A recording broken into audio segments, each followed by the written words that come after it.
And also, bombing is also a thing that you do, I feel like, when you're starting comedy, when you're starting stand-up, because the older, now we know, for example, like, I know if, like, this is not going to be a good show, but I'm just going to, like, just go with it. Because you already read, like, this is set up wrong, the stage, they're not paying attention. So you already go with that. So you're not even if you're not doing well or bombing, you don't even give a shit about it, because you know that it's like, it doesn't matter what I do. They're not gonna go with it. me. It only doesn't matter if you're doing shows often.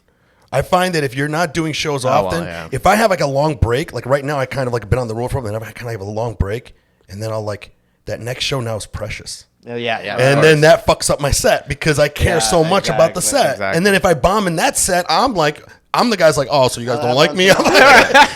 Man, but this is what I realized, man, and this is what I know for sure. Any night that I completely don't give a fuck is when I'm at my funniest. I think, well, that's to me, that's one of the things in life. Like, to be happy, to be truly 100% happy is really not giving a fuck, not about yourself, but about everything else that is out of your control. Yeah, exactly. If you do that, you're always going to be happy. Yes. If you have no expectations, if you have nothing, only expectations, let's say, you can only control, like, I want to lose weight. You can control that. That's 100% you.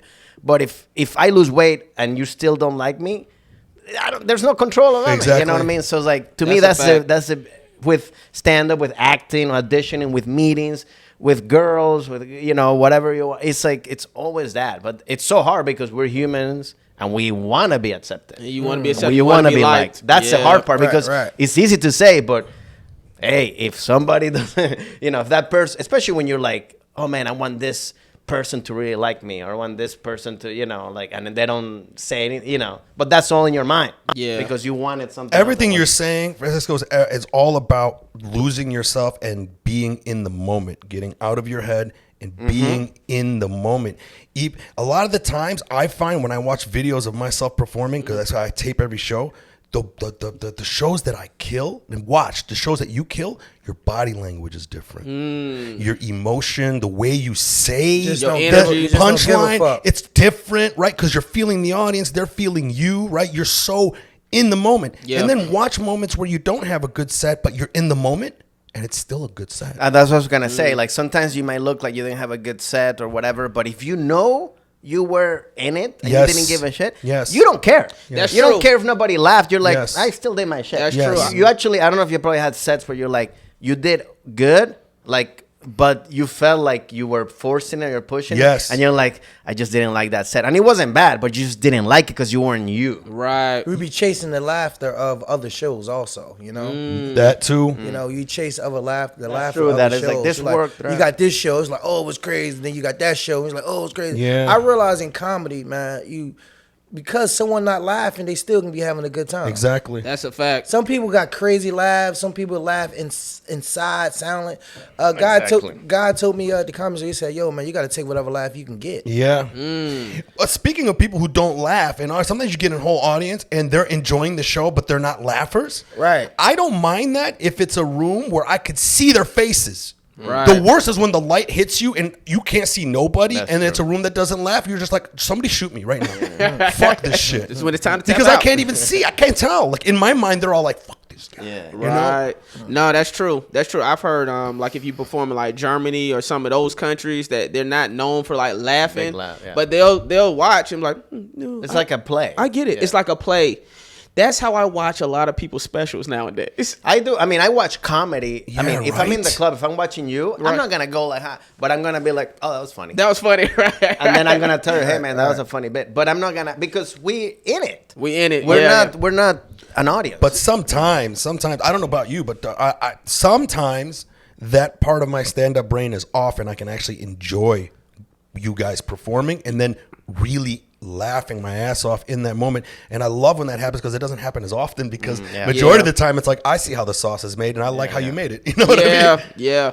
That's how I am. Like, if a comedian makes me like laugh, like, oh, that's how I know that joke is like on a whole nother level. Right. Because I'm like, if that made me laugh hard like that, then I was like, that is something real special to that particular joke. You really hit a note. You really hit a note. And I always laugh too, mostly when comedians do something that we only know that it's like something didn't work. You're like, Well, something like that, like those little things. That's where I laugh because to me, that's like the you're in the like I know what you're going through, and that's what open mics used to be for, man. You know, when you do open mics, if you can make a comedian, you killing it. Yeah, that's true. I always said, You if feel you, me? Like when I used to go to the ha and I'm like, I know this is gonna be a tough night, but y'all comedians, they want to say y'all preparing me for the future because y'all sitting down on they trying to Nobody's paying attention. Nobody paying Everybody's on their attention. own, yeah. Everybody trying to figure Marty's? out what they gonna say. Yeah.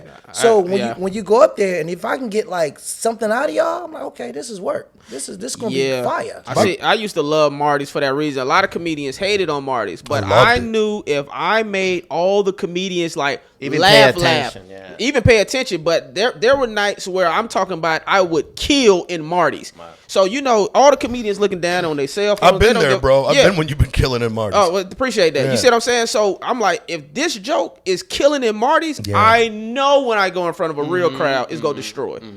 But then sometimes I always said in Marty's, I had to learn if I can get one comic to just look up at me from his phone, I'm like, that's gonna crush. That's the fact. That's how you have to read that room. Yeah, you know what I mean? That's true with Marty's. I used to go in the back room. I used to like the back room because people will come and sit down and you can actually like work your stuff out. Yeah. I'll go in a room by myself and just like work it out by myself. And then when people come to the door, like they think it's a sold out crowd. And then it's just you and this motherfucker. Right. Yeah. Yeah. I like that's it gotta be funny. My jokes gotta be funny to me first. Yeah, bro. I'm not letting y'all invalidate my shit. It gotta be funny to me first. The other day I saw this and I took it as a learning lesson. I saw at the Flappers, a Yoo-Hoo room, the little one, and it was Damon Wayans Sr.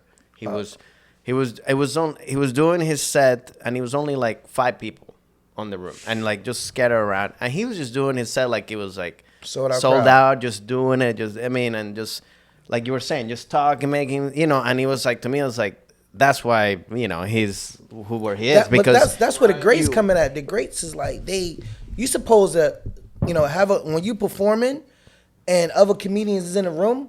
That's how you tag each other's stuff up. Exactly. Yes. That's what all the greats used to do. Mm-hmm. Yep. Mm-hmm. That's how you got better. Yeah, of course. Yeah, because you need that, especially, because you need, and it's also that teaches you or trains you to like always do your best no matter what. No matter what crowd is, no matter how many people are there, because that's how you're supposed to be. You can't just, because talking about training yourself, you can't just, when the actual good show is gonna be, and then you can be like, now I gotta raise it up. No, bro, you never know who's in the room. Exactly, and that's another thing too. You never know who's gonna be in the room. The beautiful thing about rooms like Marty, man, especially like you're saying, like helping each other tag stuff up, that gets you as a comic to learn how to work your comedy muscle in somebody else's joke and punch their stuff up, and that helps you later on with your own fucking shit. The tag. And then not only that, doing the rooms like Marty's where no one's fucking laughing, and then doing your set like everyone is laughing.